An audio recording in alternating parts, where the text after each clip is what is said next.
Welcome YouTubers to another episode of my Grammar Hero series. In this video I will be discussing the Asvab, that is the Armed Services Vocational Aptitude Battery. In particular, I'm going to be working out problems from the arithmetic reasoning section of that test. Before we get started, I just want to make some comments about the Asvab in general. The Asvab is a test that everyone who aspires to join the U.S. military must take. It's a test, more specifically, that's broken down into 10 sections, and as you can see on the side here, it starts with general science and ends with assembling objects. What's more, the Asvab is a test that's given in two different variations. That is, there's a CAT Asvab as well as a P&P Asvab. CAT simply stands for Computer Adaptive Test, and P&P stands for pencil and paper. More often than not, you'll be given the CAT Asvab. So if you take a look under CAT Asvab, you'll see that it's a total of 145 questions and you have 154 minutes to complete it. One thing I want to note about the CAT Asvab is this. Basically, the CAT Asvab adapts to each test taker's ability level. So you start with a question that's moderate in terms of its difficulty, and if you get it right, you get a question that's slightly more difficult. If you get it wrong, you get a question that's slightly easier, and so on and so forth. Okay. In terms of the arithmetic reasoning section of the test, or as far as the arithmetic reasoning section of the test goes, you can see that you are given the most time to complete this of any of the sections in the Asvab. That said, it's pretty important to do well on this section. You're not allowed to have a calculator as you complete this section. Again, arithmetic reasoning. It's testing your ability to do arithmetic and to use some reasoning skills to set up your arithmetic, so no calculator. What's more, once you complete the Asvab, you're going to be given a slip of paper with all these scores as well as another score called the Afqt. The Afqt is the Armed Forces Qualification Test. Basically, that score is calculated based on how you do on the word knowledge section, paragraph comprehension section, the mathematics knowledge section, and the arithmetic reasoning section. Okay? Basically, all these numbers are taken, added together in some formula, and you're given a rank. In general, you want to score above a category 4. So in other words, you want to score between 31 and 99 when you get your Afqt score. The Afqt is basically the score that says, yes, this person's qualified to join the military, or no, this person's not qualified to join the military. Okay? So all that said, let's go ahead and get started. I know we have 39 minutes, or you'll have 39 minutes to do this section when you take the test. That said, since many of you probably haven't seen these concepts in a while, I'm going to take things nice and slowly. Okay? Again, I'm using a sample test that I pulled offline. I'll go ahead and post a link to that PDF in the description of this video. Okay? So number 1, family video stocks 1003 drama videos, 518 science fiction videos, and 253 children videos. How many more drama titles than children's titles does family video have in stock? Okay, so they stock 1003 drama movies or videos and only 253 children's videos. To find out how many more there are of drama than children's videos, you simply set up a simple subtraction equation And again, you just work from left to right and top to down, or top to bottom. 3 minus 3, 0. 0 minus 5. You probably haven't seen this in a while. You would basically look at this to carry. You can't do that, so you got to carry from here. This becomes a 0. This becomes a 10. Now you have to carry from this 10, so this will become a 9. This will become a 10. 10 minus 5 is 5. 9 minus 2 is 7. And this became a 0. So there are 750 more drama videos than there are children videos. Now, as you follow along at home, one thing you may want to do is pause the video, work out the problem yourself, and then resume playing the video to see if you and I come up with the same answer. And if not, you'll know why. Okay. Number 2, Mr. Vlasic needs to buy 2 pens for 2 pens each for the 17 students in his class. If pens come in packs of 6 and each pack costs $2.35, what is the minimum amount that Mr. Vlasic must spend? Okay, so he has 17 students and each of them are required to have 2 pens. So in total, he needs to buy 17 times 2. 7 times 2 is 4. Carry the 1. 2 times 1 is 2. Add the 1 is 3. So in total, he needs 34 pens. Okay? Pens come in packs of 6 for $2.35 a piece. So one pack has 6 pens. 2 packs has 12 pens. 3 packs has 18 pens. 4 packs has 24 pens. 5 packs has 30 pens. And 6 packs has 36 pens. Again, for each student, he needs 2 pens for a total of 34 pens. He can't short any students' pens, so he needs more pens than he's required. So he's going to need 6 packs of pens right here. We can see 36 pens is greater than 34. So now we just got to figure out how much 6 packs of pens cost. So we simply do 235 times 6. 5 times 6 is 30. Carry the 3 up here. 6 times 3 is 18. 19, 20, 21. Bring the 2. 6 times 2 is 12. Add 2, 14. Now you may be saying, what do I do now? Well, technically you have 2 decimal places here. So you got to add those back in at the end for 1410. Okay. Brandon earns $1,000 and $1,050 a week, and Brad earns $160 a day. If both of them work 8 hours a day, 5 days a week, who earns a higher hourly wage? How much higher is it? Okay, so this is a 2-part question. We're told Brandon earns $1,050 a week.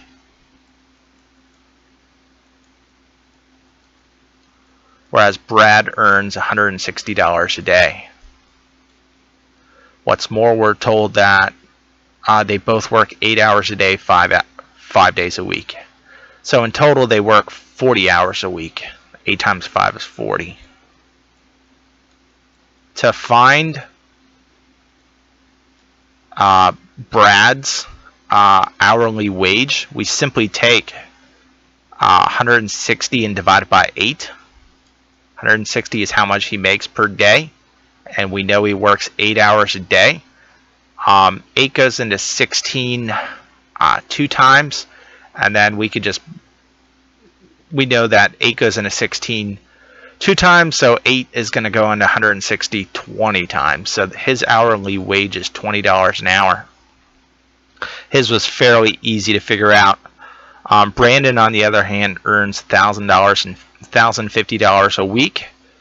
we need to figure out what 1050 divided by 40 is to get his hourly rate.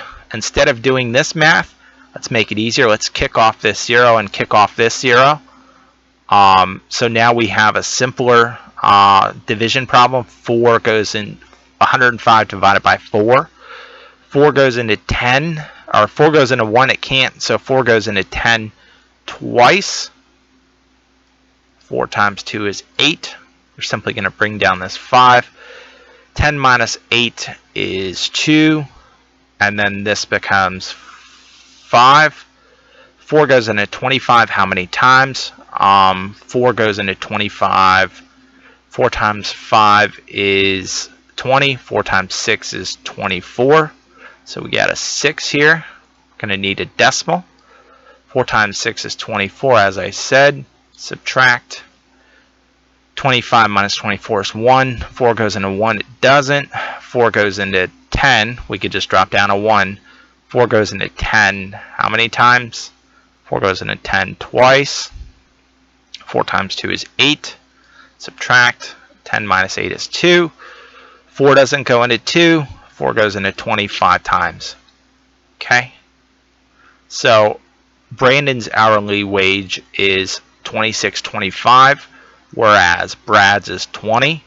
We simply subtract that. 26.25 minus 20, simply going to be 6.25. So Brandon, 6.25 more an hour.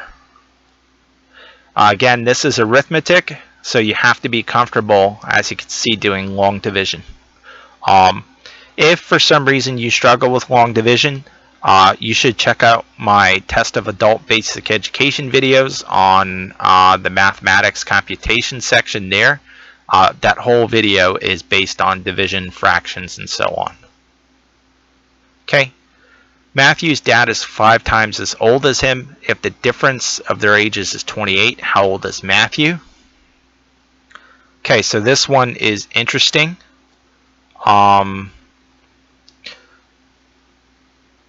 Basically, there are 2 ways to go about doing this one. You can simply multiply all these by 5, since we know the dad is 5 times as old as the son, and see if the difference is 28. 4 times 5 is 20. 20 minus 4 is 16. Is that 28? No. 5 times 5 is 25. 25 minus 5, is that difference 28? No, it's 20. 6 times 5 is 30. 30 minus 6 is 24. 7 times 5 is 35. 35 minus 7 is 28. Okay, that is the easiest and quickest way to do that one.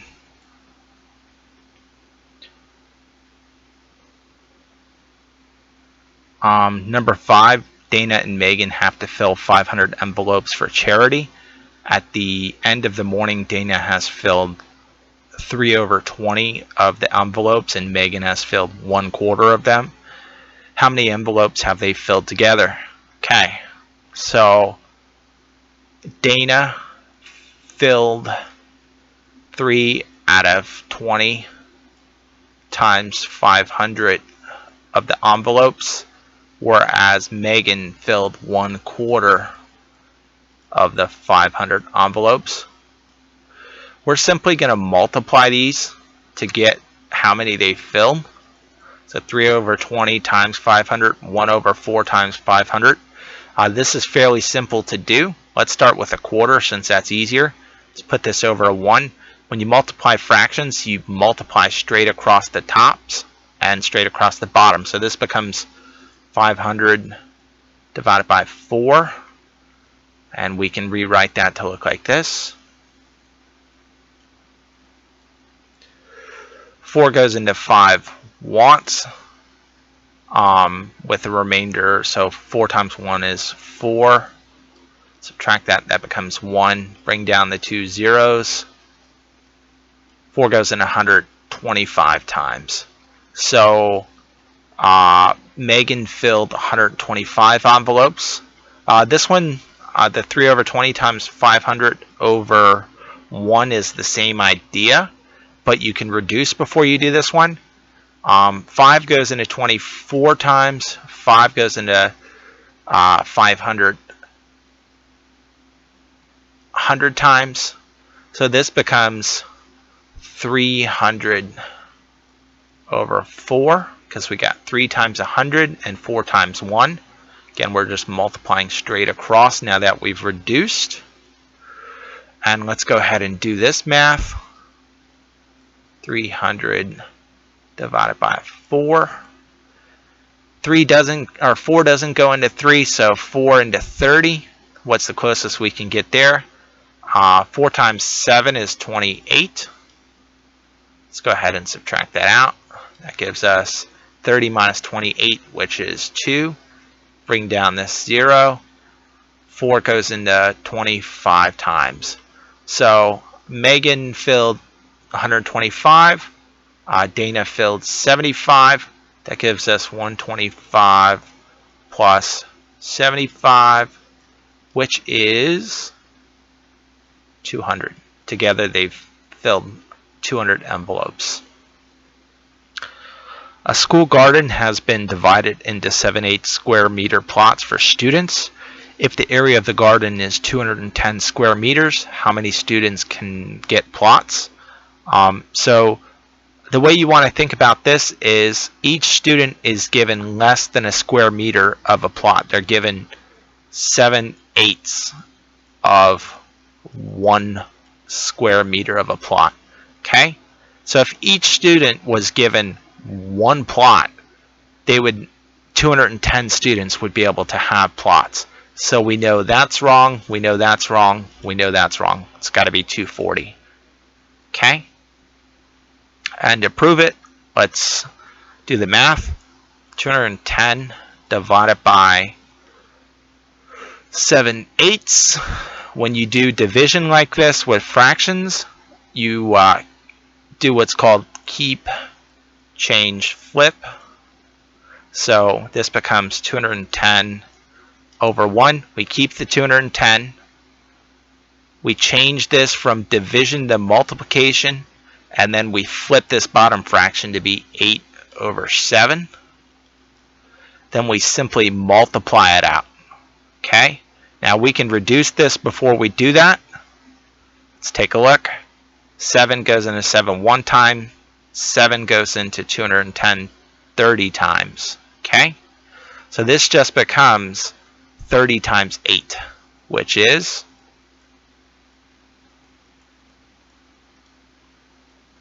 8 times 0 is 0. 8 times 3 is 24. Okay? Number 7, 300 school children went on a field trip. 30% of them were first graders, 45% of them second graders, and the rest were third graders. How many more first graders were there than third graders? Okay, so we got 300 students total. We know 30%, which we can represent by 0.3, were first graders. So 300 times 0.3. Again, 0.3 is equal to 30%, which is equal to 3 over 10. Got to be able to know that those are all equivalent. 300 times 0.3. Whenever you multiply with decimals, you move it over 1, so you have all whole numbers, and you remember how many places you moved it. So you moved it 1 place to create the 0.3 to become a whole number, and then at the end, you'll go ahead and add that decimal back. So 3 times 0 is 0. 3 times 0 is 0. 3 times 3 is 9. Again, we took 1 decimal place away here, so we're going to add it back here. So that's going to be 90 in first grade. 45% were second graders. So again, same concept. 300 times 0.45. Okay, again, we're going to move this decimal 1 2 this time to create a whole number, and then we'll add it back at the end. 5 times 0 is 5. 5 times 0, or 5 times 0 is 0, sorry about that. 5 times 0 is 0. 5 times 3 is 15. Since we're moving to a new number, we have to bring down a 0. 4 times 0 is 0. 4 times 0 is 0. 4 times 3 is 12. We'll add it. 0 plus 0 is 0. 0 plus 0 is 0. 0 plus 5 is 5. 1 plus 2 is 3. And 0 plus 1 is 1. Took 2 decimal places away. Let's add them back. 1, 2, 135. So we're not told what percentage were third graders, but we know how many out of 300 are first and second graders. So we got 135 plus 90. That becomes 0 plus 5 is 5, 9, 10, 11, 12. 9 plus 3 is 12. Bring the 1. 1 plus 1 is 2. So that's 225 between first and second grade. That must mean 75 are in third grade. So these are the numbers we have to work with. 90 first graders, 135 second graders, 75 third graders. Question is, how many more first graders were there than third graders? 90 minus 75, 15. A dress cost $155 is on sale. A dress that cost $155 is on sale with a discount of 25%. What is the sale price of the dress? So first we're going to calculate the amount by which the dress is discounted. Then we're actually going to take that amount away from the original price to get the sale price. To do that, we take 155, we multiply it by 0.25. Again, 0.25 is the same as 25%, and that's the same as 1/4. Got to know those. Okay, so again, to work with whole numbers, I'm going to take this decimal and move it over twice to make that 25, not 0.25. And I moved it 2, so I'm going to add 2 decimal places back at the end. We're starting here and multiplying across. 5 times 5 is 25. Carry the 2. 5 times 5 is 25, plus 2 is 27. Carry the 2. 5 times 1 is 5, plus 2 is 7. Bring down a 0 since we're starting a new number. 2 times 5 is 10. Bring the 1. 5 times 2 is 10. Plus 1 is 11. Carry the 1. 2 times 1 is 2. Add the 1, that's 3. Add.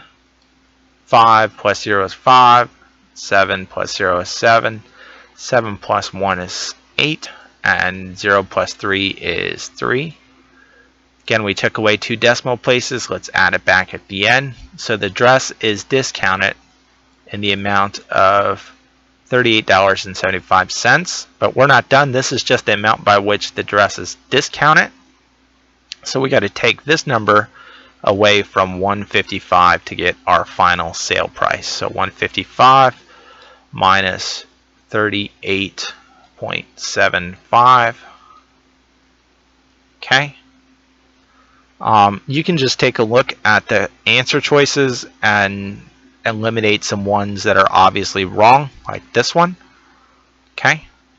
Again, subtracting decimals, I can't take away 5 from nothing. Similarly, I can't take 7 away from nothing or 0. So I have to start borrowing from this 5. So I'm going to take this 5, make it a 4, and make this 0 a 10. So I can do this one now. But to do this one, I'm going to make this 10 a 9, make this 0 a 10. Now we can do it. 10 minus 5, 5. 9 minus 7, 2. Just bring down the decimal. 4 minus 8, I can't do it, so I got to borrow a 1 from there, and this becomes a 4. We add the 10 there. 14 minus 8 is 6. 4 minus 3 is 1, and 1 minus Nothing is 1. So the final sale price is $116.25. Marlowe pays $750 rent each month. Bea's rent is 12% higher. What is the ratio of Marlowe's rent to Bea's rent? Okay. So first we got to find out how much Bea's rent is, and we know it's 12% higher than Marlowe's. So let's go ahead and do $750 times 0.12 or 12%. Again, I'm going to move this decimal over twice so that I can work with whole numbers. And this is going to give us the amount by which Bea's rent is more expensive. We still have to add that to Marlowe's to get her full amount. So let's go ahead and do this. 2 times 0 is 0. 2 times 5 is 10. Carry the 1. 2 times 7 is 14. Add the 1. 15. Start a new line, so let's add a 0. 1 times 0 is 0. 1 times 5 is 5. 1 times 7 is 7. Add these. 0 plus 0 is 0. 0 plus 0 is 0. 5 plus 5 is 10. So we carry the 1. 7 plus 1 is 8. Add the 1. 9. 2 decimal places that we took away, we're going to add back in. So her rent is $90 more than Marlowe's. So in other words, Marlowe pays $750, whereas Bea pays $750 plus $90, which is 0 plus 0 is 0. 9 plus 5 is 4. Carry the 1. $840. She pays $840. He pays $750. Now we got to find the ratio of their rents. So we got $750 to $840. Let's go ahead and reduce this by a factor of 10 by throwing away both zeros. So we got 75 to 84. Okay. Let's keep reducing these. So we can take a look at our answer choices, and we know 15 is over here, so we know we could possibly reduce 75 to 15, or more than likely we're going to reduce 75 to 25, and we know that to do that we would divide it by 3, okay, because 75 divided by 3 becomes 25. What we do to that side, we do to this side. So 84 divided by 3. Let's see. Does 3 go into 8? It does twice. 2 times 3 is 6. Subtract it. 8 minus 6 is 2. Bring down the 4. 3 goes into 24 8 times. So we get a ratio of 25 to 28. And this cannot be reduced anymore. Okay? A lot of work for that problem, but in the end the math was pretty simple. Number 10, a cake recipe calls for 5 cups of flour to bake 2 cakes. How many cups of flour will be needed to bake 7 cakes? For questions like these, the best thing to do is to find a unit ratio. That is, how many cups of flour it takes to bake 1 cake. So we know it takes 5 cups to do 2 cakes. 5 divided by 2, as we know, is 2.5. So it takes 2.5 cups of flour per 1 cake. Again, that's our unit ratio right there. So using this unit ratio, we can figure out how many cups of flour it would take to make 7 cakes. To do that, we simply do 2.5 times 7.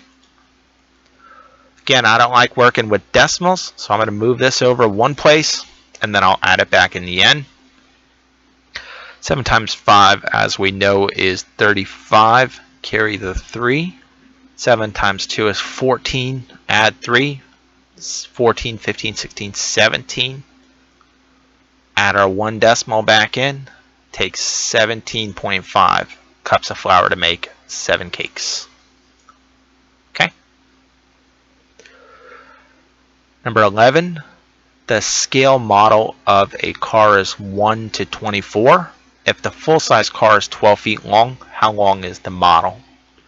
So there are a few things wrong with this problem right off the bat. We're given a scale of 1 to 24, and we're given an answer choice in inches and a scale in feet. So to make this simple, I'm going to convert this 12 feet to inches by multiplying by 12. This becomes 144 inches. 12 times 12 is 144. It's times table. You should know that. So now we got to find the ratio that will give us 1 to 24, and we know the bigger side is going to be 144 inches. So 144 inches. What number is going to give us this? And in the end, we're going to want this to be 1 to 24 when we reduce it. So I'm going to go ahead and just say 6. So let me plug in 6 here and see if we can reduce it. 6 goes into 6 once. 6 goes into 144. Let's work it out over here. 6 goes into 14 2 times. 6 times 2 is 12. We subtract. That gives us 2 and 4. 6 goes into 24. What is it? 4 times. So this becomes 24. Does it work? It does. So 6 inches. On the throw of a 6-sided die, what is the probability that you will roll a number less than 3? So let's go ahead and make some dies here. There's 6 sides on every die with numbers 1 through 6 on each face. So the first one just has 1 dot representing number 1, 2 dots, 3 dots, 4 dots. Let me just separate these. 5 dots and 6 dots. So these are the 6 faces of the die. When you roll a die, each of these faces has the same probability of coming up. So this one has 1 over 6 odds, 1 over 6 odds, 1 over 6 odds, 1 over 6 odds, and so on. Okay? The question is, what is the probability that you'll roll a number less than 3? So we're not including 3. We're basically saying if you roll the dice, what's the odds a 1 or a 2 is going to pop up? It's very simple. We simply add these two together. So the odds are 1 over 6 plus 1 over 6. Add fractions, you just add straight across if the denominators are the same. It's 2 over 6, which can be reduced to 1/3. Your odds of rolling a 1 or a 2 are 1/3. Okay? It's very useful to know that 1/6 corresponds to the odds of rolling any of the numbers on a die. A bag contains 6 black marbles and 4 white marbles. Sally takes out a black marble and does not put it back. What is the probability that the next marble she picks up will also be black? So let's draw a little picture here. She has 6 black marbles. 1, 2, 3, 4, 5, 6, and 4 white marbles. So right now there are 10 marbles in the bag. So that's going to be our probability of picking a certain number. There are 1, 2, 3, 4, 5, 6, 7, 8, 9, 10 marbles total. Okay? She takes a black marble and doesn't put it back. Okay? So now we're down to 9 marbles left in the bag. What is the probability the next marble she picks will also be black? Well, basically, given the 9 marbles in the bag, what is the odds that she's going to pick a black marble? There are 1, 2, 3, 4, 5 black marbles left and 4 white marbles left, so she has 5 over 9 odds of picking a black marble, since there are 5 left in the bag out of 9 total marbles. Okay, number 14, mangoes are sold at $8.40 a dozen. How much will 15 mangoes cost? Again, it's always helpful to find out the unit price of a mango, how much that is, how much does one mango cost. Okay, so we know it's $8.40 for 12. So let's go ahead and divide that out. Again, I like to do whole numbers. So I'm just going to move this decimal here and bring it up here. And we'll start by just 12 divided by 48. That is going to be, I think it's going to be 7. 12 times, or 2 times 4 is, or 2 times 7 is 14. Carry the 1. 1 times 7 is 7. Plus 1 is 8. So that's going to be 7. In other words, each mango costs 70 cents. How many does 15 cost? 15 times 0.7. Again, unit cost is 0.7 per mango. Got that decimal. Let's get rid of it till the end. I moved it over 1. 5 times 7 is 35. 7 times 1 is 7 plus 3 is 10. Bring our decimal back that we took away. It's going to be $10.50.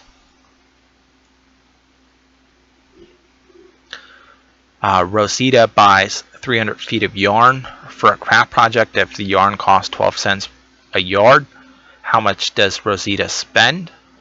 So she buys 300 feet. And we know it's 12 cents per yard. Question is, how many feet are in a yard? Turns out there are 3 feet per yard. Again, we're given a price of 12 cents per yard, and she bought 300 feet. So we either need to convert the cost per feet, which would be hard to do, or convert the feet to yards. Okay, 300 feet, there are 3 feet in a yard. We simply do 300 divided by 3. That's 100. So there are 100 yards. 100 or 300 feet is equal to 100 yards. Now we just multiply 100 times 12, or 0.12, and we know that's going to be $12. 1200 is way too big, and 360 is way too big. You can eliminate those right off the bat. Number 16, Mr. Lafferty's 5 children are 6, 8, 14, 15, and 17 years old. What is their average age? So, in other words, what is the mean of their ages? To find the mean or average, we use a little formula that's not too hard to remember. We take all the values, which I'm going to represent as x, 1, to some number x, n, and we add them, and we divide by the total number that we added up top, n. Okay? So how does this work? How many numbers did they give us? 1, 2, 3, 4, 5. So we know there are 5 numbers we're going to add together up top, namely 6 plus 8 plus 14 plus 15 plus 17. As long as you know averages, take all the numbers, add them together, and then divide by the number of numbers that you added, you'll be fine. Again, there's 1 here, 2, 3, 4, 5. Okay? Let's go ahead and work this out. 14 plus 15 is 29. 6 plus 8 is 14.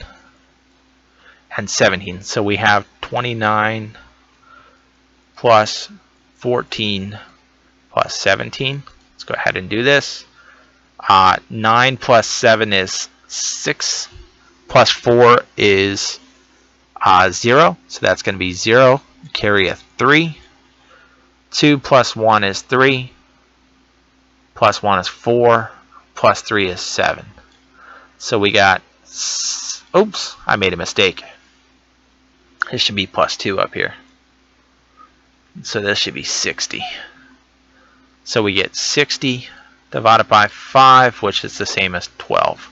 The average age of his children is 12. Okay. So that's the end of this video. As you can see, you have to be comfortable with fractions, decimals, long division, and so on. Again, if you struggle with those things, take a look at my test of adult basic education math computation video. In that video, I spend over an hour just working out problems like that by hand, albeit at a much slower pace. Similarly, you may want to pick up the Asvab for Dummies book at Barnes & Noble or any bookseller. Not only do they explain some of the concepts I touched on in this video, they also have some additional full-length practice tests. Again, the best way to practice for this test is the best way to prepare for this test is just to practice. That is to say, the more practice tests you do beforehand and the more you work on your weaknesses, the better you're ultimately going to do. That said, that's the end of this video. Please feel free to give me some feedback in the comment section below. If you want any additional help, feel free to send me a message as well. But on that note, I will go ahead and cut you loose.